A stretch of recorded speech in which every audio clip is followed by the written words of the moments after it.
Hello my dear students, कैसे हो आप सब स्टूडेंट्स। प्रीवियस वीडियो में हमने एक्सरसाइज 5.1 के 3 सम कवर किए थे और आज हम स्टार्ट करेंगे students sum number 4 of exercise 5.1। तो चलिए इसे स्टार्ट करते हैं सम नंबर 4 को। सम नंबर 4 में स्टूडेंट्स हमें कहा गया है if a point C lies between 2 points A B, यानी जो सी है वो ए बी के बीच में आता है और इस तरह से आता है कि ए सी और बी सी इक्वल है, देन हमें प्रूफ करना है AC is half of BC। तो उन्होंने बोला explain by drawing the figure. तो इसे चलो फिगर को अभी ड्रॉ कर लेते हैं। जैसे यहाँ पर स्टूडेंट्स हमें ये लाइन सेगमेंट गिवन है, this is A and this is B, this is C between them. यहाँ पर C है जो A और B के बिल्कुल बीच में है स्टूडेंट्स। तो यहाँ पर उसने बोला है कि वो इस तरह से है कि जो AC है वो BC के इक्वल है। तो यहाँ पर AC हमें BC के इक्वल दिया हुआ है, गिवन है ये हमें।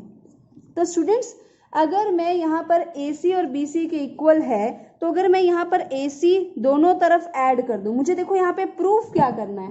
प्रूफ मुझे करना है AC is equal to 1/2 AB, ये मुझे प्रूफ करना है। अगर मैं 2 को इधर यहाँ ले जाऊं तो ये क्या हो जाएगा 2AC हो जाएगा। अब 2AC कैसे बनेगा, जब मैं AC के अंदर AC ऐड करूंगी तभी बनेगा ना 2AC।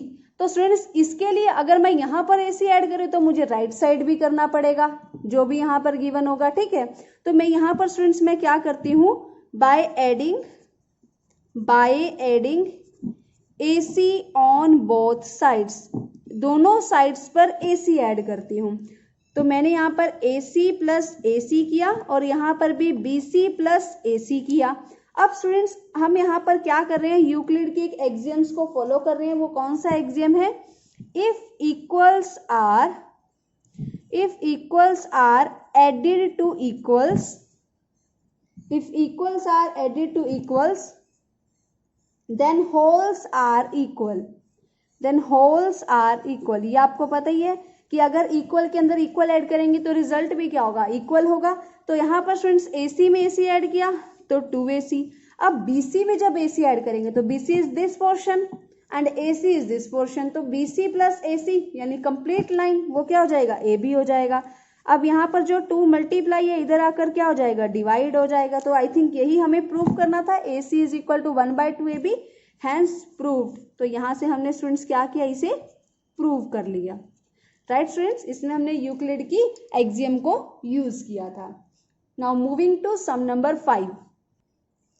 सम नंबर 5 है students, in question number 4 point C is called the mid point of line segment AB। यहाँ पर उन्होंने बोला जो C पॉइंट है वो लाइन सेगमेंट AB का मिड पॉइंट है। Prove that every line segment has only one and only one mid point. तो हमें ये प्रूव करना है कि कोई भी लाइन सेगमेंट होगी तो उसका सिर्फ एक ही मिड पॉइंट होगा। तो हम यहाँ पर क्या लेते हैं स्टूडेंट्स, हम यहाँ पर एक लाइन लेते हैं AB जिसके 2 पॉइंट्स है C एंड D, ठीक है। तो इस तरह से हम इसे बना लेते हैं। यहाँ पर दिस इज AB लाइन और यहाँ पर ये इसका मिड पॉइंट है C और यहाँ पर हमें खुद से पॉइंट ले लेते हैं D, ठीक है। अब यहाँ पर स्टूडेंट्स अभी हमने प्रूफ किया कि C इसका मिड पॉइंट था तो AC is equal to BC था। तो AC क्या थी, हाफ ऑफ AB, यही किया था हमने, ठीक है। यहाँ पर हम इसे इक्वेशन नंबर 1 मान लेते हैं। क्यों मान लेते हैं, क्योंकि जो C है वो इसका मिड पॉइंट है। अगर C इस लाइन सेगमेंट का मिड पॉइंट है तो AC क्या होगा, हाफ ऑफ AB होगा, ठीक है। तो यहाँ पर स्टूडेंट्स अभी हमने ये पिछले क्वेश्चन में ही प्रूव किया है। तो सिमिलरली हम ये कह सकते हैं अगर D इसका मिड पॉइंट है तो AD भी क्या होगा, हाफ ऑफ AB होगा।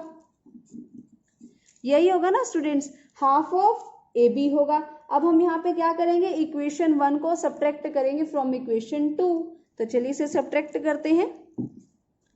Subtracting equation 1 from equation 2, second equation में से सब्ट्रैक्ट करते हैं। तो यहाँ पे स्टूडेंट्स क्या हो जाएगा, AD minus AC is equal to half of AB is minus half of AB। तो यहाँ पे जब AD में से AC माइनस करेंगे students, this is complete AD में से अगर मैं यहाँ पर स्टूडेंट्स AC माइनस कर दूँ तो क्या बचेगा, CD। तो यहाँ पर CD आ गया और ये क्या हो जाएगा, यहाँ पे 0 हो जाएगा, ठीक है। तो यहाँ पर जो सी डी की वैल्यू क्या आ गई, 0 आ गई, यानी जो सी और डी पॉइंट है ये आपस में क्या हो रहे हैं स्टूडेंट्स, कोइंसाइड, यानी हम यहाँ पे क्या लिखेंगे, points C and D coincide, यानी यहाँ पर ये दोनों पॉइंट क्या कर रहे हैं, कोइंसाइड हो रहे, क्योंकि जो इनका जो डिफरेंस है वो कुछ भी नहीं है, जो सी डी है वो 0 है। तो इट मीन्स स्टूडेंट्स यहाँ पर हम क्या कह सकते हैं कि every line segment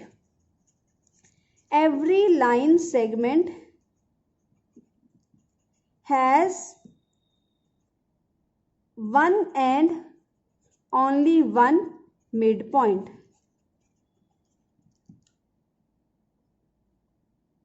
Right students?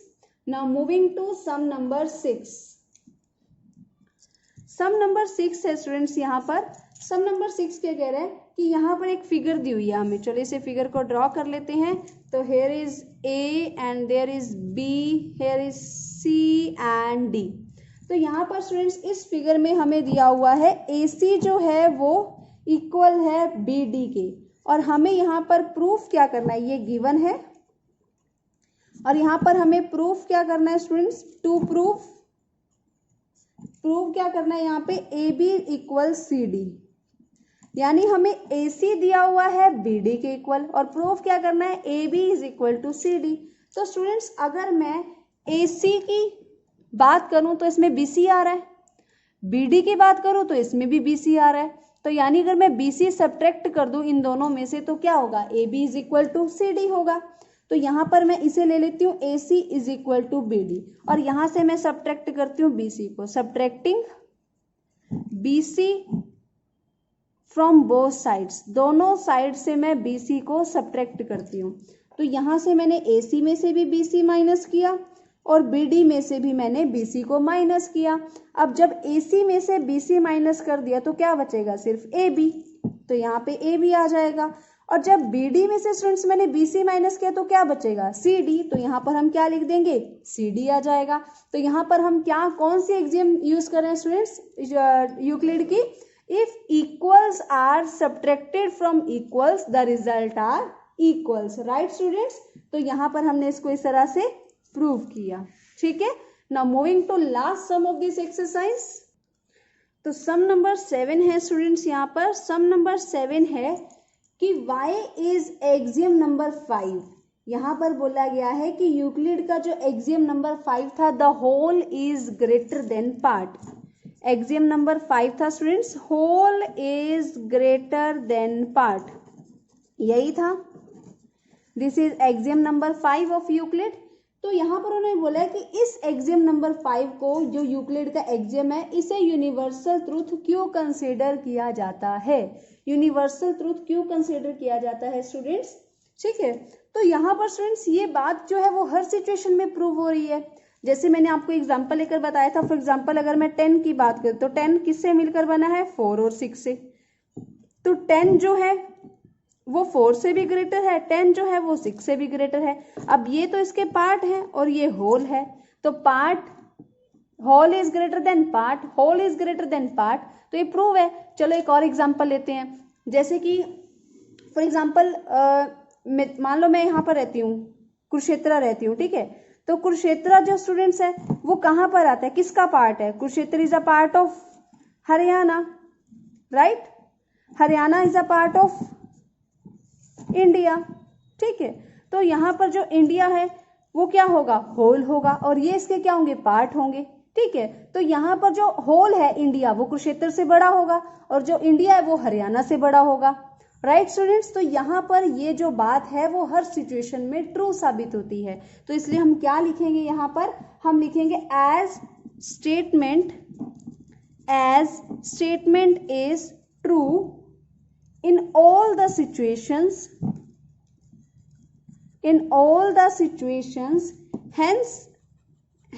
hence मतलब इसलिए, it is considered, इसे समझा जाता है या माना जाता है यूनिवर्सल ट्रूथ, इसे यूनिवर्सल ट्रूथ माना जाता है, राइट स्टूडेंट्स। तो इसका ये आंसर होगा। तो स्टूडेंट्स ये थी आपकी एक्सरसाइज 5.1, बहुत ही आसान सी थी। आई होप आप लोगों को अच्छे से समझ आई होगी। स्टूडेंट्स आप लोगों से रिक्वेस्ट है, प्लीज़ जिनको लगता है कि ज्योमेट्री हमारी थोड़ी वीक है, प्लीज़ बेसिक्स जरूर स्टूडेंट स्टडी करें। और वैसे तो मैं हर स्टूडेंट से रिक्वेस्ट करती हूँ स्टूडेंट्स बेसिक्स जरूर पढ़ा करें। बेसिक्स क्लियर होंगे स्टूडेंट्स तभी आप लोगों को क्वेश्चंस कुछ भी नहीं लगेंगे, आप किसी भी बुक का कोई भी क्वेश्चन सॉल्व कर सकते हो। राइट स्टूडेंट्स, तो मिलते हैं आपसे नेक्स्ट वीडियो में एक्सरसाइज 5.2 के साथ। Till then bye bye, take care, study hard.